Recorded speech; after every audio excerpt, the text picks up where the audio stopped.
Buenos días a todos. Bueno, primero, antes que nada, un agradecimiento muy especial, digamos, a la organización por siempre tener en cuenta al INTA, sus experiencias.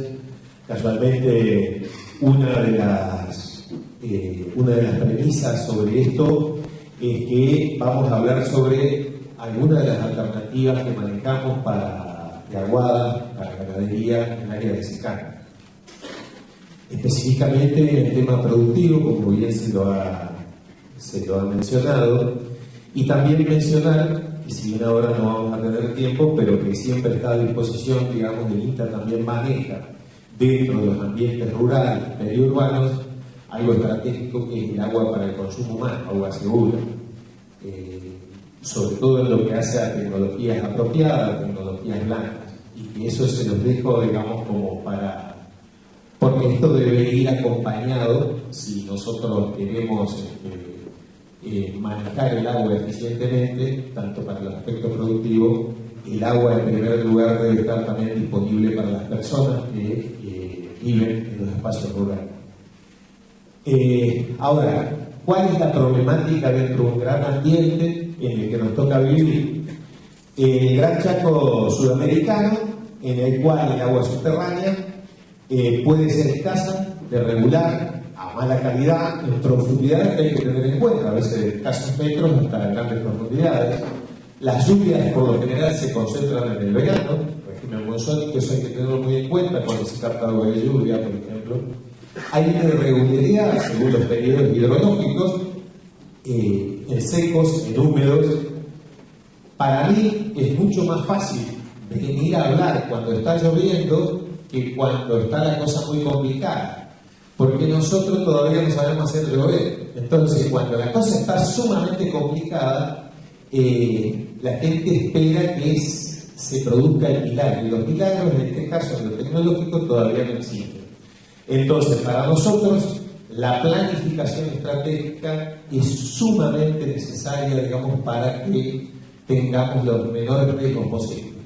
El consumo en las comunidades rurales y en los establecimientos se incrementa año tras año, y eso la culpa la tiene el INTA y otros organismos, porque genera paquetes tecnológicos cada vez más demandantes de agua de calidad, lo cual no está para nada mal, pero hay que dar respuesta a eso.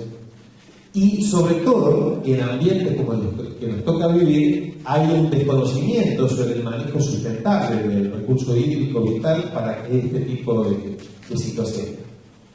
Ahora, nuestro objetivo básico y necesario es captar, conducir, almacenar, conservar, tratar, dependiendo para qué va a ser el uso, y distribuir el agua de una manera eficiente. Es decir, en un análisis muy simplificado, uno puede decir que nuestro principal combustible en todos estos sistemas son las lluvias, las precipitaciones. Parte se infiltrará para el sistema, y nosotros tenemos que ser muy eficientes en cosechar ese agua, en conducirla adecuadamente, y podremos almacenarla en reservorios adecuados. A su vez podremos hacer recarga del acuífero, si nosotros lo queremos, o tomar directamente de esas represas, de esos reservorios, o hacer microrrelieves, hacer recarga artificial de acuíferos, o directamente perforaciones, o una perforación o varias perforaciones para lograr el objetivo que nos proponemos. Entonces, a partir de ahí, yo le haré el tratamiento que se necesite y se tendrá que distribuir adecuadamente. Nosotros estamos frente a crisis hídricas periódicas muy importantes. El 2008-2009, bueno, a mí me tocó andar por Santiago, Santa Fe, Chaco y otras provincias donde muchas veces esto es lo que quedó, digamos, de productores ganaderos. Entonces, o se produjeron déficits económicos importantísimos o directamente dejaron de ser productores. Entonces, el interrogante es cómo se puede y se debe participar dependiendo de los diferentes lugares a los cuales uno le toca actuar, ¿no? Ahora, tenemos premisas básicas institucionales en cuanto al agua.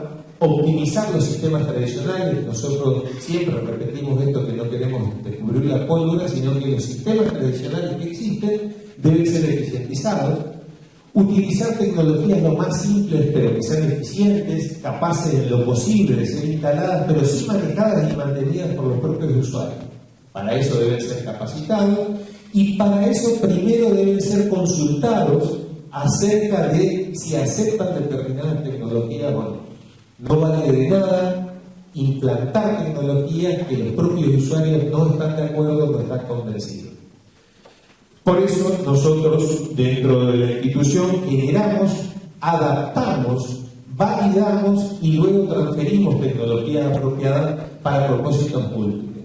Agua para consumo humano, agua para ganadería, agua para riego de huertas, cuestiones estratégicas, digamos, que hacen a algo que es política de Estado dentro del INTA, que es algo básico, digamos, hoy en día, que es la agricultura familiar, pero también trabajamos a grandes escalas, porque también somos conscientes que los grandes productores, si no son asesorados adecuadamente, pueden provocar un mayor daño ambiental que por ahí pequeños productores. Es decir, que para nosotros, y en esto es personal, hay un convencimiento absoluto que tenemos que manejar todas las escalas de productores.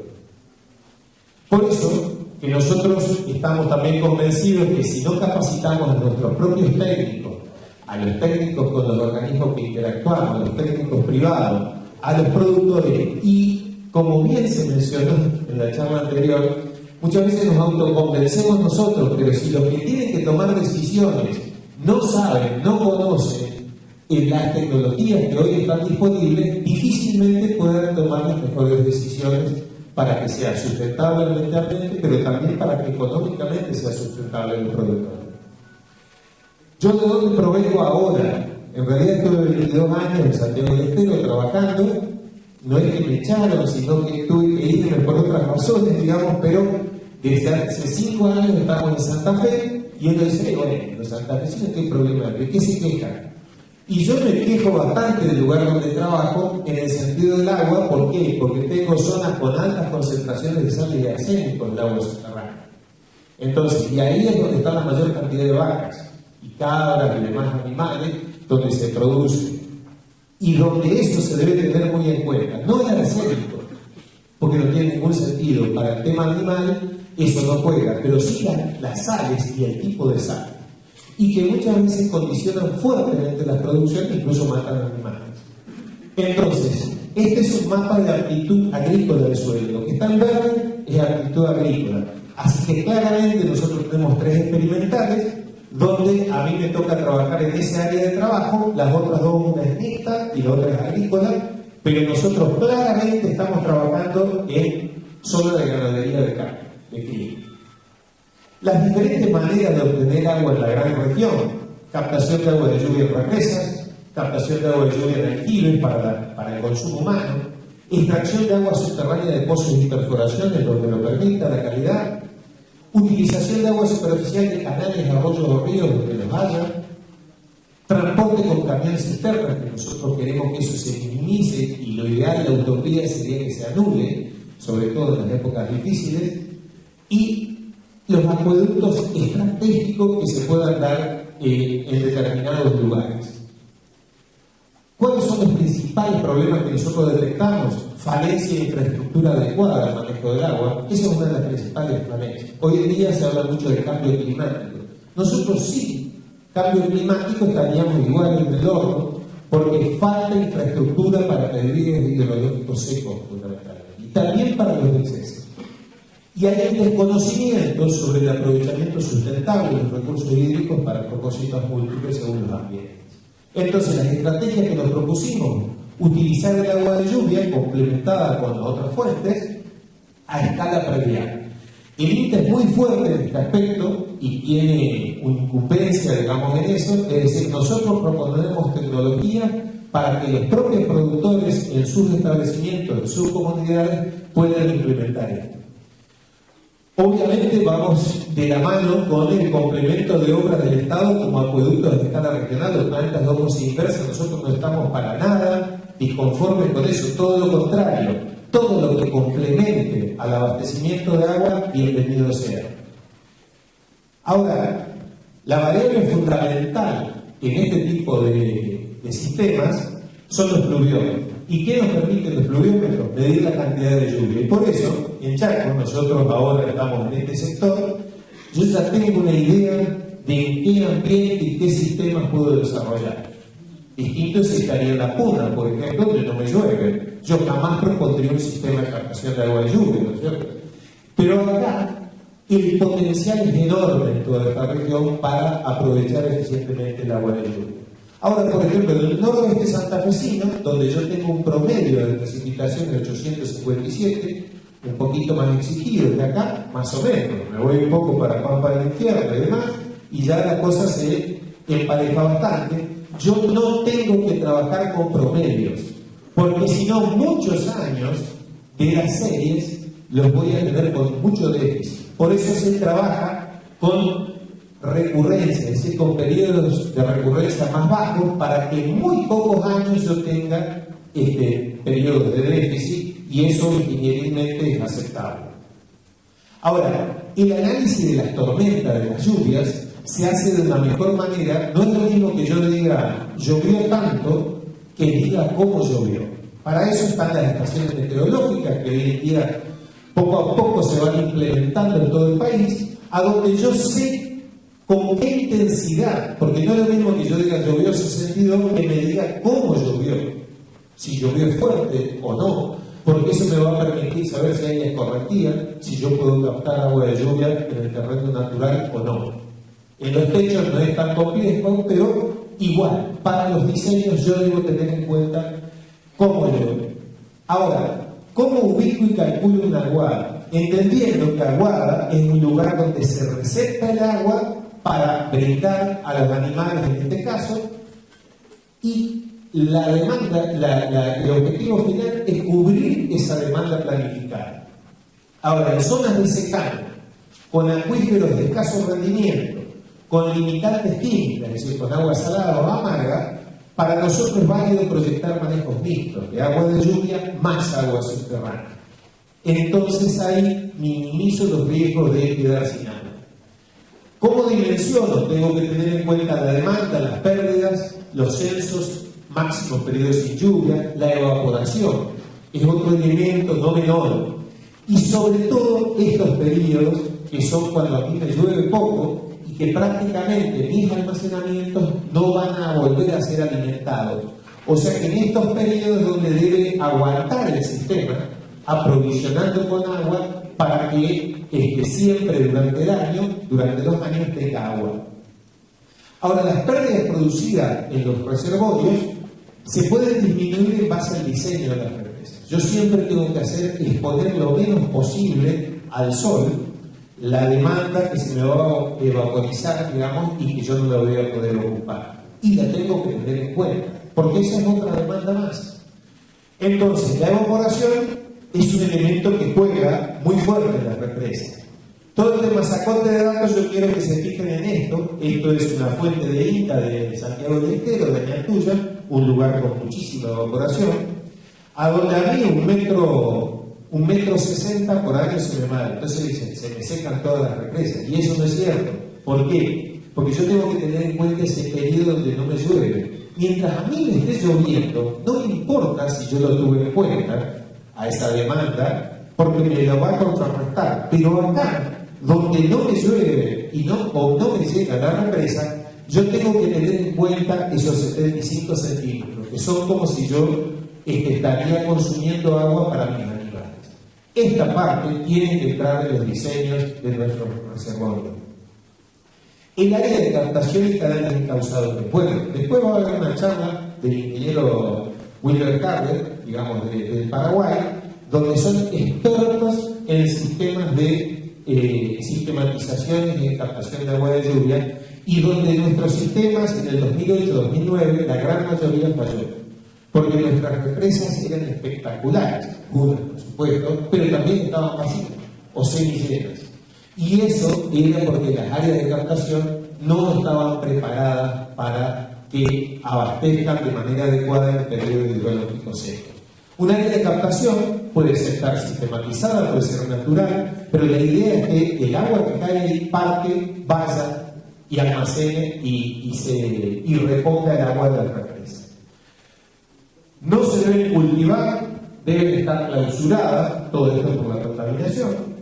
El dimensionamiento tiene que tener en cuenta cuánto llueve, las recurrencias, el tipo de suelo, si tengo cobertura o no, si sistematizo el 100% o no, y la pendiente, por supuesto. Y una buena metodología que nosotros hemos encontrado para pequeños y medianos productores de campo rural, estamos hablando de esa escala, es sistematizar los caminos que cumplan un doble propósito. Es decir, que al productor no le hace mella cuando trata de mantener, porque acá el tema no son hacer las áreas de captación, es el mantenimiento lo que muchas veces entra en crisis. Y esas áreas de captación deben ser bien mantenidas para que cumplan eficientemente el escurrimiento que luego debe ir a donde yo quiero, a la represa, a las áreas de recarga, para que el agua llegue a donde tiene que llegar. Villa Ángela, camino sistematizado para que todo eso vaya a una represa. Excelente. Si yo preparo esos caminos, me cumplen un doble propósito: tránsito y sistemas, digamos, de escurrimiento. Ahora, también se puede sistematizar lo que yo les decía, es decir, áreas directamente para cosechar el agua de lluvia. Esto acá, bueno, le robé una foto al ambiente de Wilber, pero también tenemos los bajos submeridionales, porque son bastante buenos copiadores. Bueno, Wilber después nos va a decir, esto anda perfecto en los bajos submeridionales, porque tiene un porcentaje de arcilla interesante, pero muchas veces no funcionan del todo bien porque no se las mantiene adecuadamente, crecen de nuevo los arbustos y el escurrimiento no se produce como se tiene que producir. Esto estamos probando en la zona de Tostado, son canales helicoidales. Hay un productor muy inquieto ahí, Laite, que es consejero de Linda, un entusiasmo total, digamos, por todo el tema de captación de agua de lluvia, y esto nos está dando buen resultado también. Ahora, en las represas, una pregunta que yo siempre me hago y que les hago es: ¿impermeabilizamos las represas o no? Tanto del piso como de los taludes.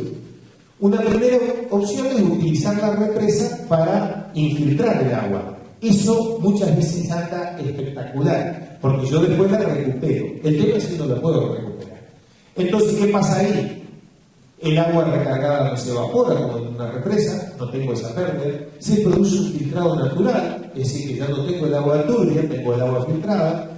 La temperatura es estable durante todo el año, es más estable, y fundamentalmente se contamina menos bacteriológicamente que si está en superficie, pero lo mejor de todo es que el agua de lluvia se mineraliza. Es un error pensar que el agua de lluvia es lo mejor para la ganadería. Un agua de lluvia, tal como viene del cielo, es un agua deficiente en sales. Entonces, tiene que tener una cierta mineralización, y qué mejor para esto, para mezclarla con el agua subterránea, que muchas veces está en exceso.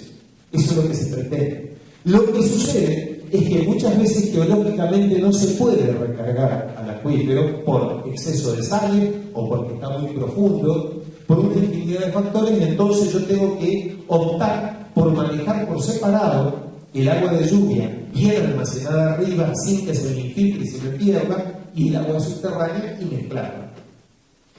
Cuando tengo problemas de filtración, es importante, hemos probado con silobolsas, por ejemplo, pero esto tiene poca vida con el sol, porque no está preparado para impermeabilizar la represa, lo que sí es más barato que una geomembrana. Ahora, si yo lo cuido y a esta parte le pongo suelo cemento y a esta parte le pongo tierra, la cosa funciona bastante mejor. Esto es una solución, una alternativa a la geomembrana. Esto es acá en el Chaco, donde hemos visto varias represas donde los productores, grandes empresas, no es barato la geomembrana, para nada, pero son inversiones interesantes cuando uno está dispuesto a hacerlo y tiene un gran problema.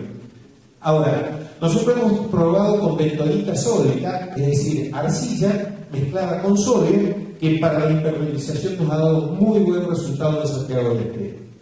Todo esto, como ven, hay un abanico de alternativas y no hay recetas únicas.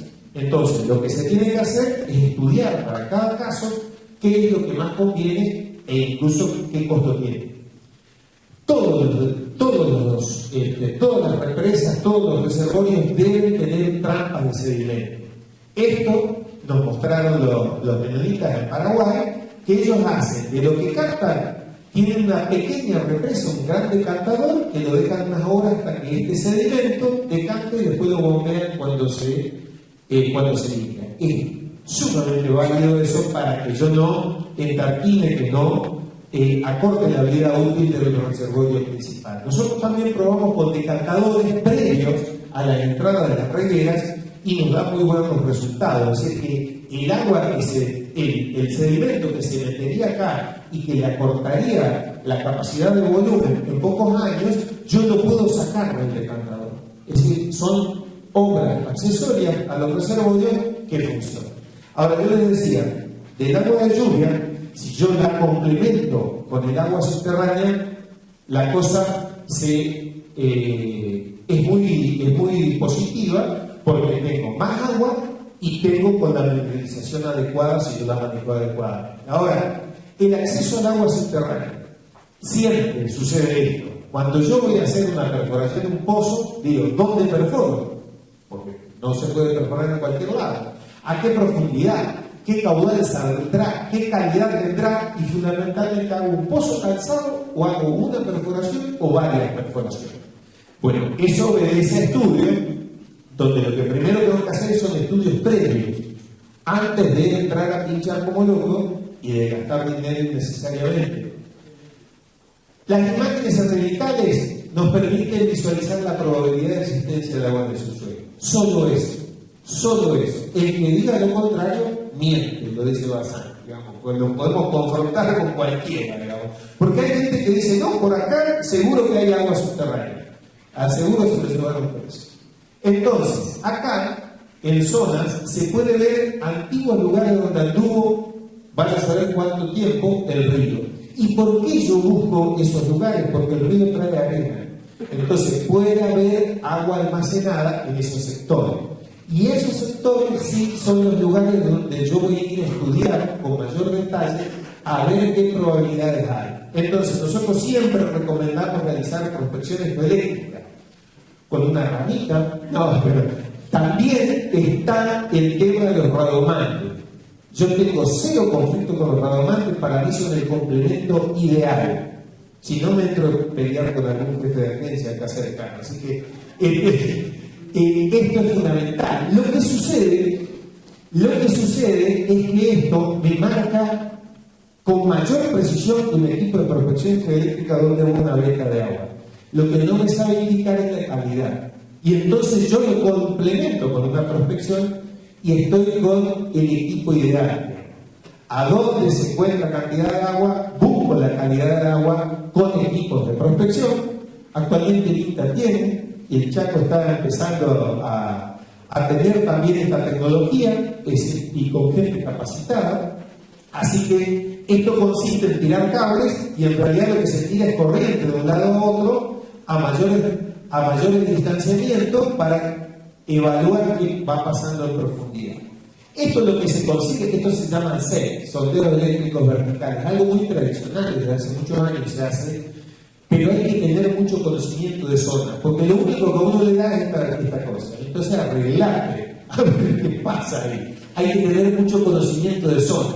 Un paracaidista que venga de otro lado, un Bazán, digamos, que viene acá y hace una geoeléctrica, y habrá agua, no habrá agua, cómo están los pozos, hay que hacer indagaciones.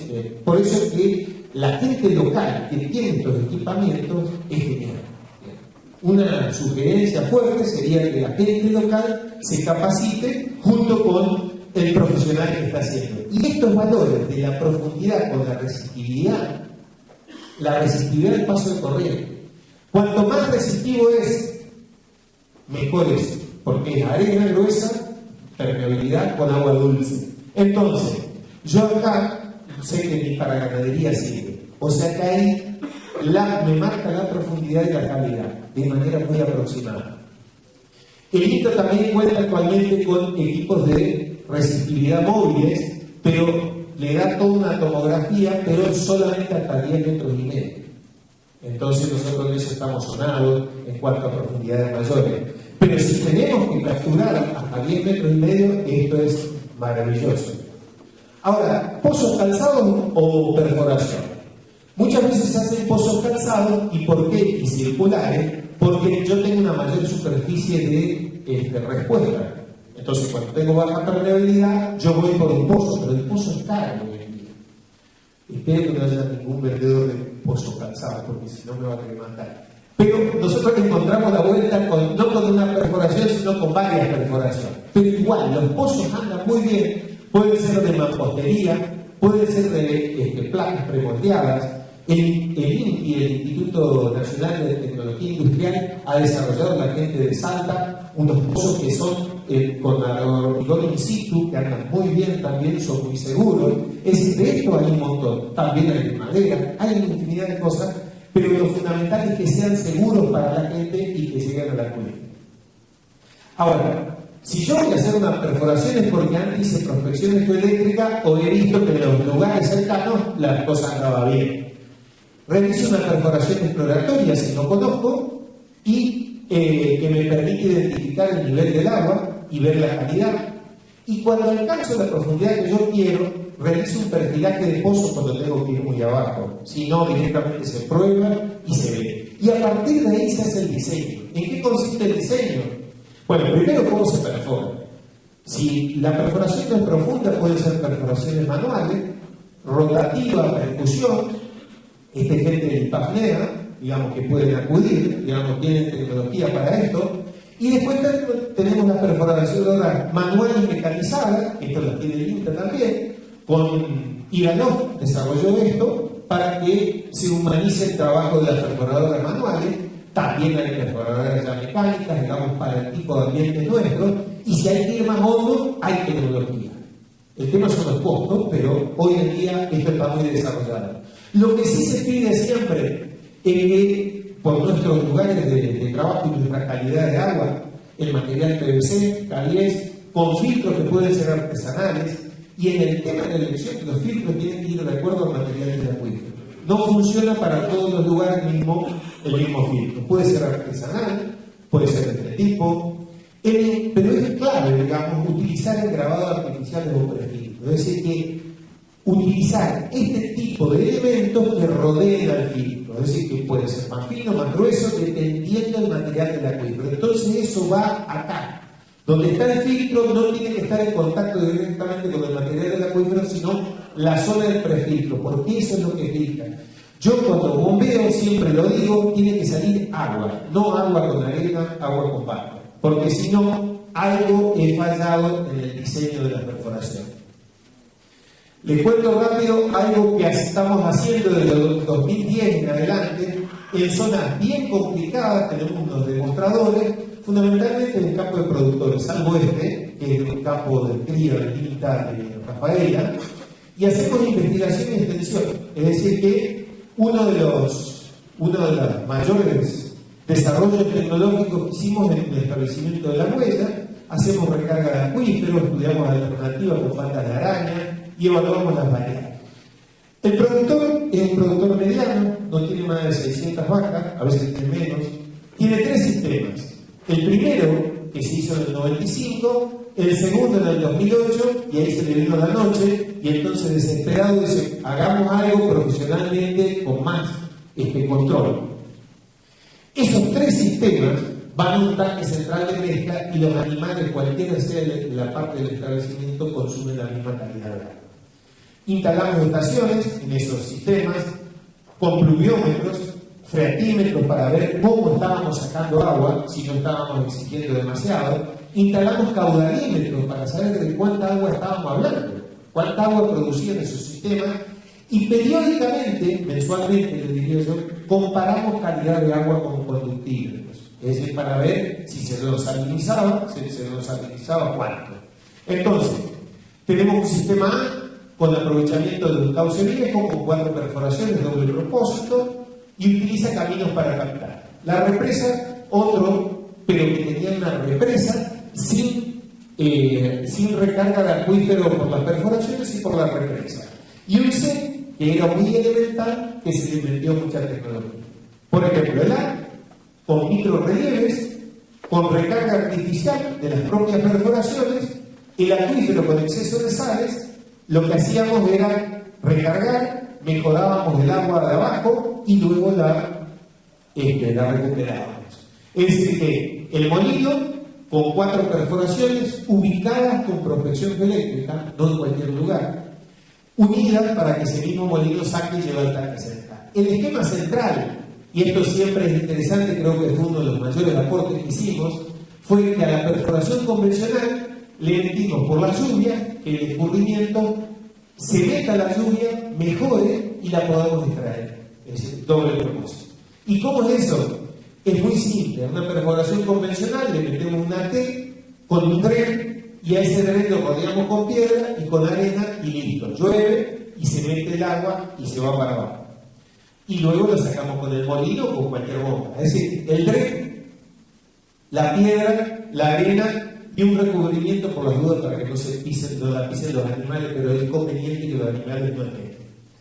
Microrelieve para que todo el agua vaya a converger a esas perforaciones, y posteriormente nos dimos cuenta que era necesario el área sistematizada para mejorar aún la llegada. Estos son bancos naturales, es decir, 4 perforaciones y el camino con esta acá que se construyó para que todo el agua proveniente de acá y de acá vaya a parar a este sector. Es decir, el camino que les mostraba antes. ¿Y qué se consigue con eso? Miren, lo que está en rojo es salinidad. Es decir, que se mantiene uniforme. Acá se complicó la cosa, pero miren lo que está pasando en 2014-2015. Es decir, se está mejorando y se está estableciendo. Para los animales no hay peor cosa que saltar los gradientes de tener un agua miel a un agua súper salada. Entonces, cuando yo más mantengo esto es lo que hace y lo que a nosotros nos permite asegurar que estos sistemas son sustentables en el tiempo. Ahora, el sistema B era con una represa y perforaciones, pero que no recargaban al acuífero, sino que el acuífero se recargaba a través del piso de la represa. Cuando el productor vio lo otro, dijo: esto es una porquería. Esto hay que cerrarlo. Le digo: no, esperemos, porque analicemos qué pasa, si se puede mejorar. Entonces, lo que se hizo a esa pata de araña, ese sistema B, que se creó, que fue el primero, que le salvó la vida en el 2008-2009, que fue autosuficiente con esto. Esta es la represa, ¿eh? No estamos hablando de la represa de Quinet, de MSU, de SEAG, estamos hablando de esto. Es como un cuentito chiquitito, pero se sistematizó con canales y esta era la represita. Y acá estaban las perforaciones para captar el agua que mejoraba la acuífero de este sector. Esto recientemente lo que hicimos es generar nuevas perforaciones con diámetro de 200 milímetros dentro de la represa y mantener las 2 que tenían la mejor calidad. Es decir, las 3 en la represa, en la micro represa, si le llamamos, y 2 en este sector. Acá tiene 4, es decir, 2 perforaciones convencionales más arriba y estas acá. Fíjense lo que pasa con este sistema, que venía así, miren lo que pasa acá. Eso es casi deficiente en sales en estos sectores de acá. Es el que es el que tiene mayor performance hoy en día porque es un cúmulo de acciones que vamos logrando y que vamos sumando. El C era el peor, digamos, porque directamente se hacía con un sistema pata de araña, a donde, ¿cómo salió esto? Era un banco natural, donde un geólogo hizo prospección, dio un bolsón de agua buena y le sacó el agua buena y se terminó el asunto. Es decir, salió un agua saladísima, de casi 10 gramos. Entonces, ¿por qué era esto? Porque este suelo tiene muy baja permeabilidad. Entonces se rehizo todo en ese bajo natural, se hizo el molino, un anillo convergente, y en ese anillo convergente se pusieron 4 perforaciones y a esto se lo sistematizó helicoidalmente. Esto es lo que figura en Google Earth hoy.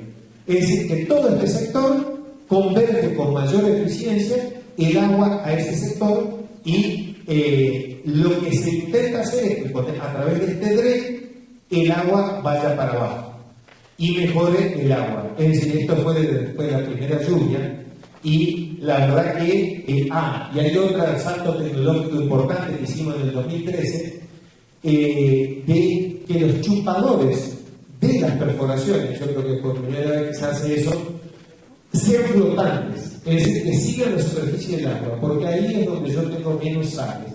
En nuestro sector, en el oeste santafesino, la estratificación de sales es importantísima. ¿Qué quiero decir con esto? Que si yo en superficie tengo 1, al metro puedo tener 2 o 3 gramos por litro. Y así. Es decir, ir al doble o al triple. Entonces, a partir de ahí, esto hace un seguimiento con la manguera y fíjense lo que es. El agua, una porquería. Esto acá era cuando lo paraba porque solamente lo aplicaba para lograr volumen de agua. Ahora, cuando logramos sistematizar y poner los mecanismos chupadores flotantes, fíjense lo que pasa. ¿Por qué es eso? Porque abajo no hay tanta permeabilidad. Por eso es que nosotros buscamos paleocauce en lugares con mayor cantidad de arena, porque el sistema funciona espectacularmente, pero me provoca estos picos. Cuando se termina el agua almacenada abajo, vuelve a su situación original. Pero la cantidad de veces y lo que se ha logrado a comparación de cómo venía antes es fundamental. Ahora, esos tres sistemas, yo les decía que convergen en un tanque central de mezcla para que todos los animales tomen la misma calidad de agua. Y el tanque central de mezcla está teniendo esto. Fíjense en los últimos tiempos, los últimos meses, lo que ha sucedido. Es decir, el aumento de calidad que se está logrando es interesante. Tenemos otros lugares, este es el campo de cría, por un error de diseño, el molino tenía que estar acá, pero esto era un pantano, y entonces el molino se lo instaló acá y funcionó, porque acá de acá a acá hay casi 100 metros y funciona. Ahora, acá se probaron otras perforaciones de doble propósito con tanques para tratar de eliminar el dren horizontal y eso no funcionó. Entonces hay que comentar cosas para que no anden probando cosas que no funcionan porque tienen muy poca superficie de entrada de agua. Entonces no da abasto. Es muchísimo mejor irse por drenes laterales y el largo que haga falta. ¿Y por qué nosotros recomendamos sistemas patas de araña donde se puede utilizar esta tecnología? Porque en vez de sacar mucha agua de un solo lugar, saco poca agua pero de varios lugares y yo no someto a un desequilibrio químico a la perforación. Y eso es muy importante para lograr. Diseños. Esto es simétrico, la naturaleza no es simétrica. Esto es simétrico, la naturaleza no es simétrica. Y esto sí me convence más porque seguramente estas perforaciones fueron ubicadas en función de donde está el agua de calidad. Ahora, en este lugar se armó una represa, pero en realidad la represa era para armar un tanque central de mezcla tipo los tanques Chaco, es decir, se sacó tierra para armar este tanque Chaco y que dio muy buen resultado porque, bueno, acá se maneja mucho y es muy conveniente siempre y cuando esto tenga un porcentaje de arcilla importante. Si no, pueden llegar a perder, pero también está la tecnología para impermeabilizarlo con material artificial. Es decir, y al chupador se lo puso flotante para que salga con la menor turbidez posible. Es decir, el sistema pata de araña con el agua de lluvia se lo mezcla en ese tanque y se distribuye a todos lados lo mismo. Hay otros establecimientos que usamos con productores, los digo rápido nomás, que son lo que nosotros comúnmente nos encontramos en zona. Y por eso me pareció interesante. Una represa de escasa profundidad, alta tasa de evaporación, un tanque australiano sobrelevado, eso está muy bueno, y esto es un sistema pata de araña. Ojo con los sistemas de pata de araña que proponen, porque esto no sirve, porque está muy cerca. Entonces las tres perforaciones compiten entre sí y deprimen la napa de manera adecuada. La conformación de filtros la podemos hacer nosotros, si lo podemos hacer nosotros lo edita, ¿por qué no lo puede hacer el resto? No es algo complicado. Caminos doble propósito para captar agua de lluvia de manera eficiente, camellones, eso sí es recomendado y eso los productores lo ven de una manera impresionante, digamos, en cuanto a cómo se le mejora el escurrimiento superficial. Hay otro establecimiento que es una copia del sistema menonita, pero con la bondad de la naturaleza. Es decir, la provincia en el 2008-2009 de Santa Fe, el Ministerio de Agua, hizo unos módulos demostrativos sobre sistematización, pero no se pusieron en cualquier parte. Acá pasa un paleocauce donde había pozos de gran diámetro, entonces el decantador más las represas alimentan al acuífero libre y obviamente las áreas funcionan de manera, para ambientes como los barcos submeridionales, funcionan de manera espectacular. Pero si ustedes ven esto hoy en día, está todo con renovables. Y eso es lo que nosotros tenemos que trabajar fuertemente. Es decir, si nosotros proponemos tecnología, el productor tiene que ser consciente que si no cuida esto es el corazón. Yo puedo tener la mejor represa, pero si no tengo las áreas de captación adecuadas y mantenidas como corresponde, no voy a juntar el agua que preciso. Con 1 o 2 lluvias llenaban todo el ecosistema. Los pozos calzados, que es lamentable el estado de esto porque hasta es peligroso, los pozos deben estar tapados. Si los pozos están tapados, sanitariamente estamos en condiciones de hablar de agua de calidad y no corremos riesgo de las personas que se puedan marear por la presión. Calidad del agua, último tema importante. El problema de aguas saladas y o amargas se presenta en el aprovechamiento de fuentes subterráneas, no en el agua de lluvia. Tanto el exceso como el déficit son negativos para la producción ganadera. La presencia de nitratos y nitritos va asociada a contaminación de materia orgánica, de descomposición. Por eso es que nosotros siempre repetimos, los depósitos de almacenamiento deben estar limpios, sin animales muertos. Y otro dije son los fertilizantes, no es una cuestión menor cuando estamos en campos mixtos. Ahora, el contenido máximo de sales, hay como tablas de clasificación, pero no se rijan taxativas, son orientativas, no definitivas, pero sí conceptualmente son bárbaras. Bavera, Guillermo Bavera, que es un veterinario con una experiencia fuertísima en Argentina en lo que hace a calidad del agua para animales, diferencia la cría, el inverno, el tambo y los feedlots hoy en día, que estarían acá, son más exigentes, y pone, por un lado, las sales totales, pero a su vez habla de una sal salada, que es bastante más permisiva, y las sales amargas, que son muy limitantes, digamos, de la producción ganadera. Es decir, que el sulfato es un enemigo mortal, no el arsénico, esto condiciona fuertísimo. Es decir, que un agua, como el de Santiago decía, un agua desabrida, es un agua semi-amarga, con poco gusto, no tanto, esto no hace tanto daño, pero también, eso sí, pero digamos, esto hay que tenerlo muy en cuenta. Y esto que viene a colación, que nosotros debemos controlar nuestras reservas hídricas subterráneas con análisis como corresponde. Es decir, la cría, el imperme, las sales, el cloruro y el sulfato del magnesio son cosas que Bavera remarca muchísimo en cuanto a una clasificación si consideramos una aguada deficiente en sales o muy buena a buena, aceptable o ya cuando al último está condicionado. ¿Sí? Esto acá queda todo este material, digamos, para que lo puedan tener a disposición. Y algo que nuestros sistemas de Santa Fe, de Santiago y no sé, Chaco, uno no quiere, ustedes después lo analizarán, digamos, cuando uno se maneja con energía renovable, es decir, se maneja con molinos de viento, tiene que tener reservorios adecuados, digamos, para no sobreexigir al agua subterránea. Pues entonces dicen, me quedé sin el reservorio, poner la motobomba, se funden las perforaciones, se funden los pozos, se salinizan y eso es muy riesgoso. Entonces, una buena inversión es tener tanques, depósitos de agua porque cubren la demanda puntual, porque permiten el manejo mixto, mezclo el agua ahí subterránea con el agua de lluvia cuando no puedo hacerla en el acuífero. Siempre es deseable que se construyan sobre elevado, entonces yo por cañería distribuyo a las comunidades, al establecimiento. Si tengo dinero, hago con placas, con losa, si no la hago con geomembrana. Estos son hermanos bolivianos allá que fuimos a visitar en su momento, que tenían los sistemas con geomembrana, como se hacen acá también. Con silobolsa, bueno, esto yo muestro, pero en realidad el silobolsa, esto acá tiene muy poca duración con el sol. Los rayos ultravioleta traen, pero si no hay cobre, es mejor el silobolsa y por ahí en 2 o 3 capas, cosa que funciona muy bien. Y si tengo arcilla, hago esto, hago los tanques chacra.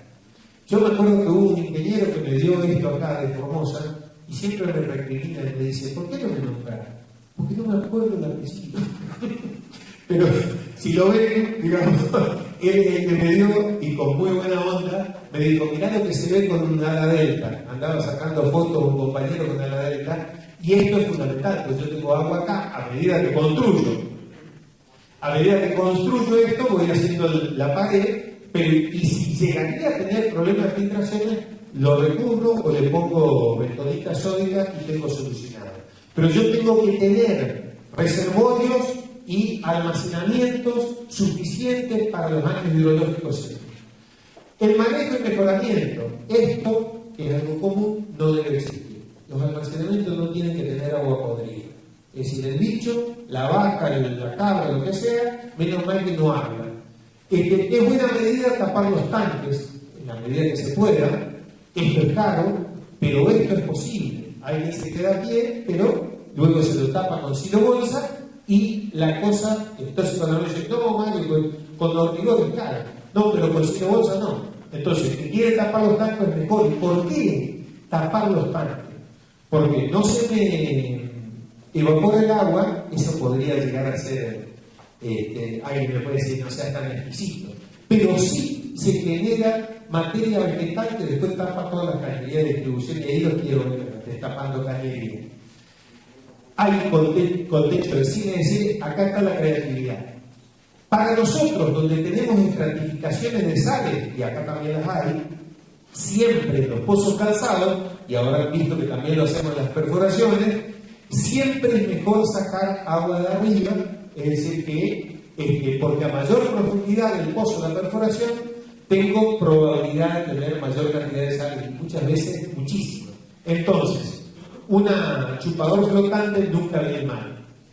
Esto lo he visto en Villa Ángela, es decir, en las represas Cahueles, donde tenían contacto con la napa, que estaba muy alta, una napa de porquería en el tema de calidad. Entonces ponían chupadores flotantes para los bonitos. Y me pareció espectacular. Y, obviamente, si yo tengo un encamisado de 200, no de 110, todavía lo estamos buscando de vuelta, pero de 200, pongo esto de 160 milímetros y eso funciona espectacularmente.